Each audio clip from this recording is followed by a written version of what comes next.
का मंदिर भी खा रहे हैं।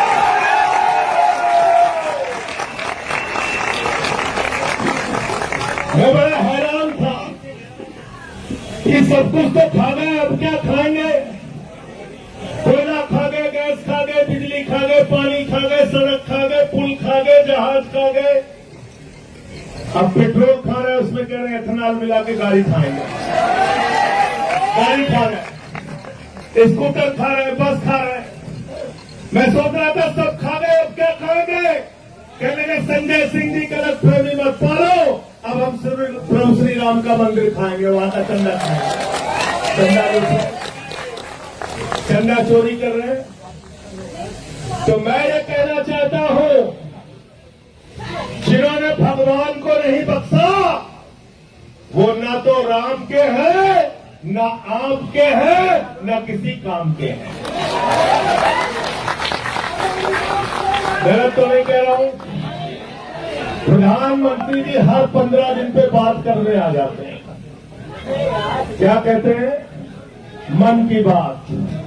परीक्षा ऐसे देना बच्चों, हाई स्कूल में ऐसे पढ़ना, इंटर में ऐसे पढ़ना, सुबह उठ के ऐसे जाना, रात में ऐसे याद करना। कई लोग रोने लगते हैं, कहते कितने बढ़िया प्रधानमंत्री, बताओ बच्चों को परीक्षा पे चर्चा कर रहे हैं।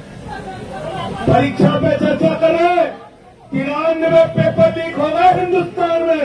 मैं भारत के प्रधानमंत्री से कहना चाहता हूं, एक बार पेपर लीक पे चर्चा करके दिखाओ पूरे हिंदुस्तान का नौजवान।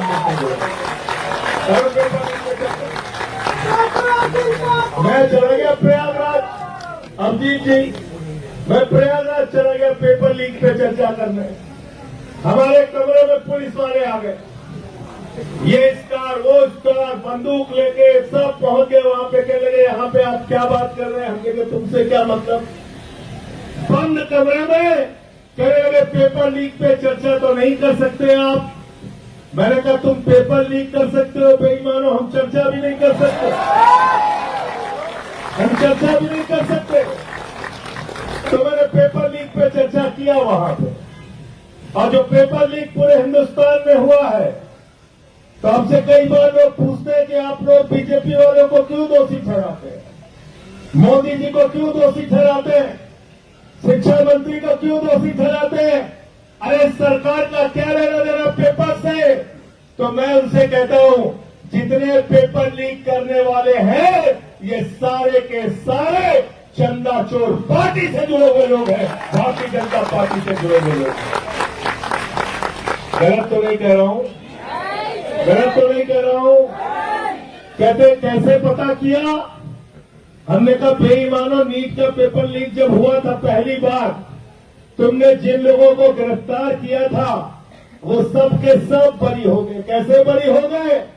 पता चला सीबीआई ने समय पे चार्जशीट नहीं दाखिल की थी। गलत तो नहीं बोल रहा हूं, गलत तो नहीं बोल रहा हूं। बताओ अगर प्रधानमंत्री शामिल नहीं है, बताओ अगर इनकी पार्टी शामिल नहीं है, तो प्रधानमंत्री के नीचे काम करने वाली सीबीआई ने पेपर लीक के माफियाओं के खिलाफ समय पे चार्जशीट दाखिल क्यों नहीं की? उनको सजा क्यों नहीं दिलाई आज तक? बताओ जरा हमको सारी सवाल का जवाब दो। इसलिए इनसे जरा सावधान रहना, ये आपके आंदोलन को कमजोर करने की तरह तरह की कोशिश करेंगे। मैं देखता हूं यहां पे भी कुछ लोग आ जाते हैं अंधभक्त, आते नहीं आते हैं बीच में उलझाने के लिए, हिंदू मुसलमान करने के लिए। कहते हैं कि नहीं कहते हैं? उनसे ये कहना, जितने स्कूल बंद हुए हिंदुस्तान में, 1 लाख सरकारी स्कूल बंद हुए, 1 लाख सरकारी स्कूल। कौन पढ़ता है सरकारी स्कूलों में? गरीब का बच्चा, पिछड़े का बच्चा, दलित का बच्चा। 1 लाख सरकारी स्कूल हिंदुस्तान में बंद हो गए। 1,20,000 सरकारी स्कूल हिंदुस्तान में है जिसमें सिर्फ एक टीचर काम करती है। 90,000 सरकारी स्कूल हिंदुस्तान में ऐसे हैं जिसमें बच्चियों के लिए टॉयलेट का इंतजाम नहीं है।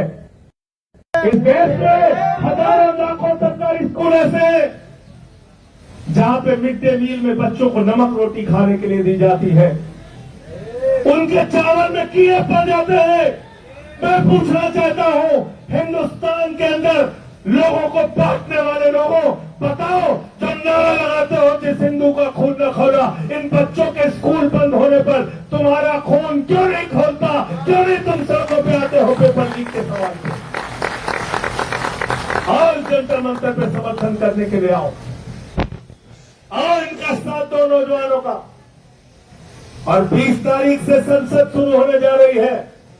मैं आज इस जंतर मंतर से देश के प्रधानमंत्री को कहना चाहता हूं, जो सोनम वांगचुक का मुद्दा है, अभिजीत दुबे का मुद्दा है, हिंदुस्तान के करोड़ों नौजवानों का मुद्दा है,